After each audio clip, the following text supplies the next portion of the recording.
రోజా గారి ఇంటికి వెళ్ళి రొయ్యల పులుసు తిన్నది ఎవరు అధ్యక్ష? నేనా ఉత్తమ్కుమారెడ్డి గారు అధ్యక్ష? రోజా గారు ఒక్కసారి రొయ్యల పులుసు పెడితేనే తిని రాయలసీమను రతనాలసీమ చేసి వస్తాను చెప్పొచ్చిన మహానుభావుడు ఆయన.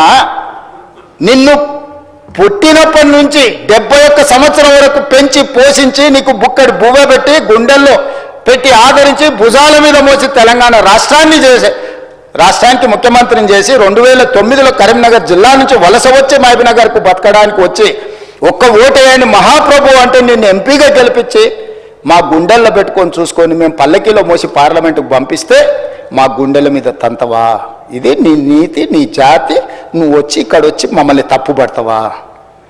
రొయ్యల పులుసు తిన్నందుకే అంత విశ్వాసం చూపిస్తావు. ఒక్కసారి రోజమ్మ పెట్టిన రొయ్యల పులుసుకి నిన్ను మోసినందుకు 2009లో నిన్ను పల్లకీలో మోసి పార్లమెంట్లో పంపించినందుకు మా పాలమూరు జిల్లాకి ఏం చేసినావు? పార్లమెంట్లో నోరు లేకపోయినా, పార్లమూరులో ఊరు లేకపోయినా నిన్ను పార్లమెంటు సభ్యుడిగా మేము ఎన్నుకొని నీకు రాజకీయ భిక్ష పెడితే మా పాలమూరు ఎండబెడతావు, మా కల్వకుర్తి ఎడారిగా మారుతుంది, మా భీమా నెట్టంపాడు కోయిల్ సాగర్, మా నారాయణపేట కోడంగల్ లిఫ్ట్ ఇరిగేషన్ని ఎక్కడికక్కడ పడవ పెడతావా?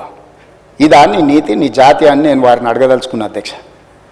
అందుకే అధ్యక్ష ఇవాళ జూరాల నుంచి నీళ్లు తీసుకొని ఉంటే శ్రీశైలం వెనుక జలాలను మనం తీసుకోవాలన్న కుట్ర కేవలం కాంట్రాక్టర్ల కమిషన్ల కక్కుర్తి పడి అమ్ముడు పోకపోయిన ఉంటే ఇవాళ బాజాప్తా రోజుకు 5-6 టీఎంసీలు ఇక్కడ నుంచి మనం తరలించుకుంటే రాయలసీమ కాదు ఆంధ్రప్రదేశ్లో ఎవరున్నా గిలగిలలాడి మన ముందర మొకరిల్లేవాళ్ళు.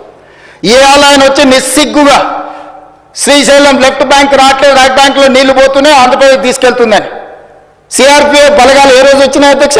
మీరు ఉన్నప్పుడు రాలేదా? మీరున్నప్పుడు ఆంధ్రప్రదేశ్ పోలీసులు వచ్చి తెలంగాణ పోలీసులు అక్కడ ఉన్న సిబ్బందిని తన్నిపోలేదా?